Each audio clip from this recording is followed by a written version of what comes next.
You're standing at a crosswalk. The light is red. Nobody is coming. But the man next to you steps off the curb anyway, and without thinking, your foot follows his. You didn't decide to move. Your body just did it. This feels like a small, meaningless moment. It is not. It is one of the most studied, most unsettling truths about being human. Scientists have spent 70 years trying to understand why you do this. And the answer is far stranger than simple peer pressure. It starts with a room, a slide projector, and a line on a wall. In the early 1950s, a psychologist named Solomon Asch wanted to know something simple. Would a person give a wrong answer out loud just because everyone else in the room gave it first? He showed groups of people a single line, then asked them to match it to one of three other lines. The correct answer was obvious. A child could get it right. But Ash had planted actors in the room, and one by one, those actors confidently gave the wrong answer. Then it was the real subject's turn to speak. Here's what happened. About 75% of people went along with the group at least once. They said the wrong line was the right one. Not because they were stupid, not because they couldn't see straight. Many of them knew the answer was wrong. They said it anyway. Why would you do that? Ash interviewed his subjects afterward, and what he found split them into two groups. Some genuinely started to doubt their own eyes. The group's confidence rewired their perception in real time, but others knew exactly what they were seeing. They just couldn't stand the discomfort of being the odd one out. They valued belonging over being right. And here's the part that should make you uncomfortable. You cannot know in advance which one you would be. This is the first piece of the puzzle, but it's not the whole story. A few years later, a young researcher named Stanley Milgram wanted to push further. He wasn't interested in lines on a wall. He wanted to know how far obedience could go. So he built an experiment around a fake shock machine and a man behind a wall who pretended to be in pain. The subject's job was simple. Read questions, and if the answer was wrong, press a button that delivered a shock. Each wrong answer increased the voltage.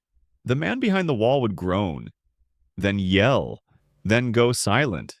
Milgram asked colleagues to predict how many people would go all the way to the maximum voltage. Almost everyone guessed only a tiny percentage, maybe one or two psychopaths out of 100.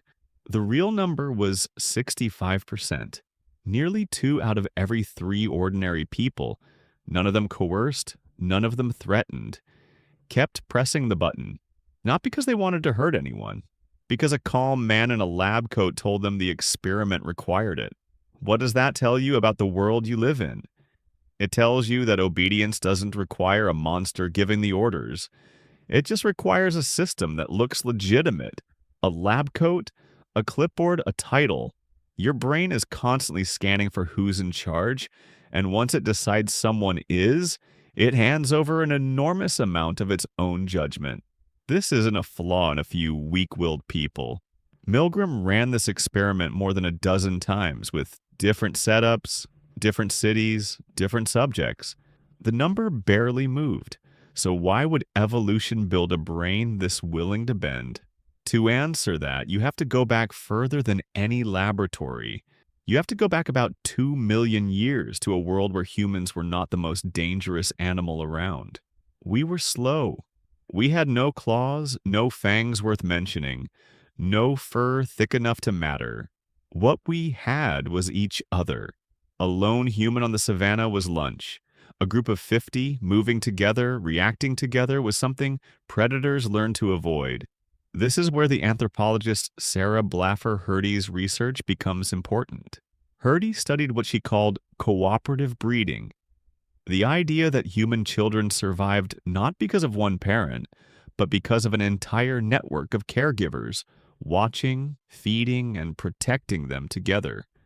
A baby who could read group cues, who could sense tension, comfort, and danger from the people around it, had a survival advantage other species never needed. You are descended from the infants who got good at reading the room. That instinct never turned off. It just changed shape. Conformity used to mean staying near the fire instead of wandering into the dark, where something with teeth was waiting. Obedience used to mean trusting the oldest hunter in the group, the one who had survived 3 droughts and knew where the water still ran. These weren't weaknesses. They were some of the smartest decisions a Stone Age brain could make, because the cost of being wrong alone was so much higher than the cost of being wrong together. Here's the twist almost nobody talks about. The same wiring that kept your ancestors alive can be hijacked by anyone who understands how it works. A psychologist named Muzafer Sherif proved this with something deceptively simple. He put people alone in a dark room and showed them a single point of light. Because of a real optical effect, the light appeared to drift, even though it never moved. Sherif asked each person how far it moved. Alone people gave wildly different answers. Then he put them in small groups and asked again. Within a few rounds, their answers converged. Not because the light changed, because each person quietly adjusted toward what the group seemed to believe. And the strangest part is what happened next. Sherif brought people back alone, weeks later, and many of them kept giving the group's answer. Not the group's, now their own.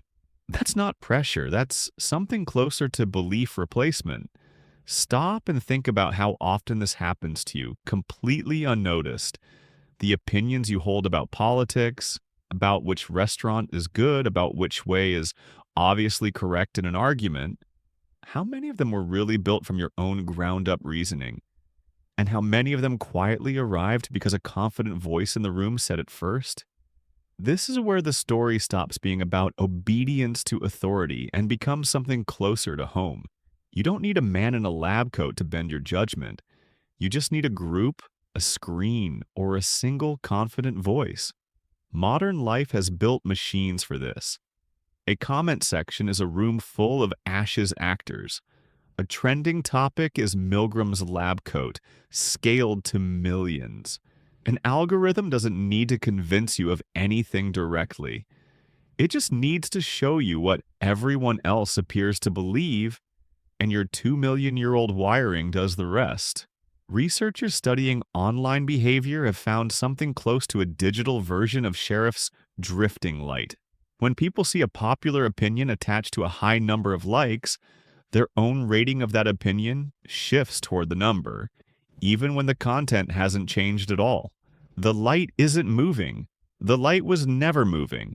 But the room insists that it is, and your ancient instinct to trust the room quietly overrides what you actually see. So is this a flaw? Something to be ashamed of? Something to override completely? Not exactly. The same circuitry that makes you vulnerable to a fake shock machine or a drifting light is the circuitry that lets you raise children in groups, build cities, coordinate with strangers you'll never meet, and trust that the person performing surgery on you actually knows what they're doing. You cannot rip out the instinct to trust the group without ripping out your ability to function as a social creature at all. The goal was never conform. The goal is to know when you're doing it. That's the part Asch's experiment actually offers you if you look past the headline.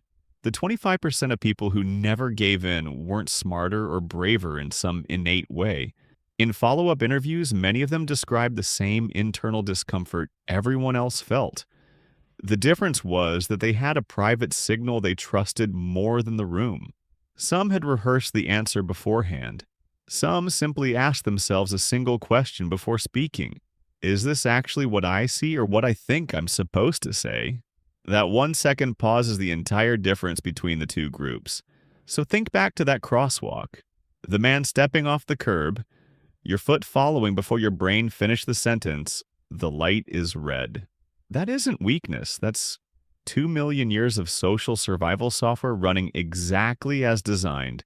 The only difference between you and someone who hesitates is whether, in that half second, a different question gets asked. Not, what is everyone else doing, but what do I actually know to be true right now? There's one more layer to this, and it might be the most useful one. Researchers who study conformity later found something they didn't expect. The brain doesn't just feel social pressure the way it feels embarrassment or fear.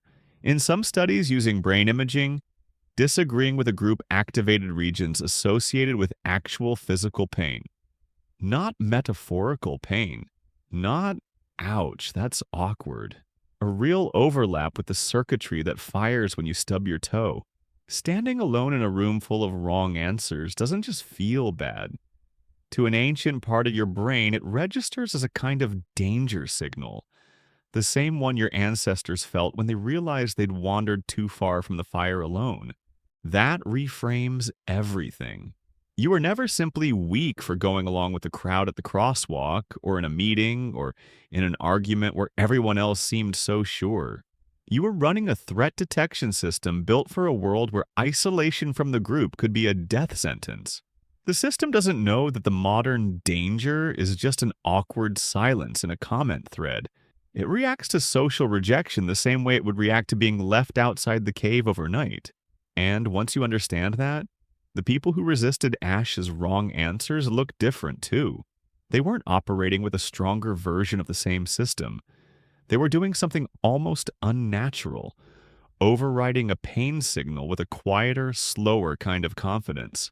That is a skill, not a personality trait, and skills can be built. Think about the modern version of that crosswalk moment, the one you live inside every single day without noticing it. A headline arrives with thousands of shares before you've even read past the title.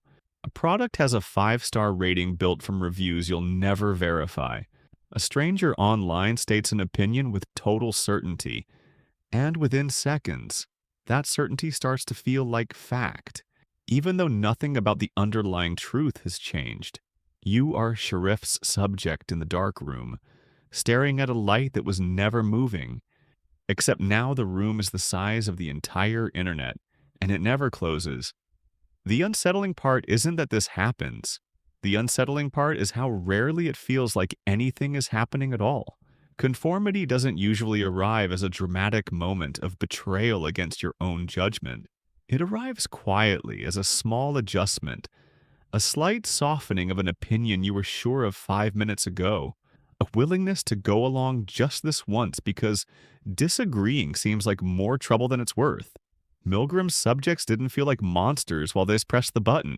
Many of them felt uncomfortable, even distressed, and pressed it anyway, because the discomfort of disobeying a calm authority figure outweighed, in the moment, the discomfort of doing something they knew was wrong. That gap between what you know and what you do under social pressure is the real subject of this video.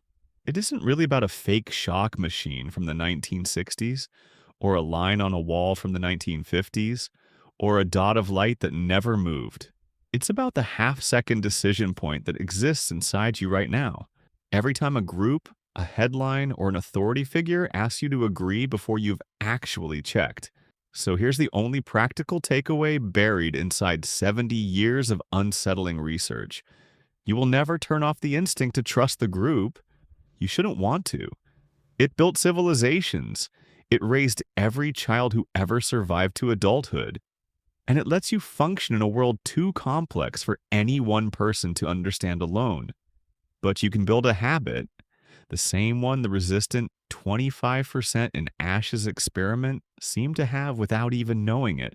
Before you speak, before you click agree, before your foot follows the stranger off the curb, ask the one question that ancient wiring was never designed to ask on its own. Is this what I actually see or just what the room wants me to say? The line on the wall never changed length. The light in the room never moved. The only thing that ever moved was you.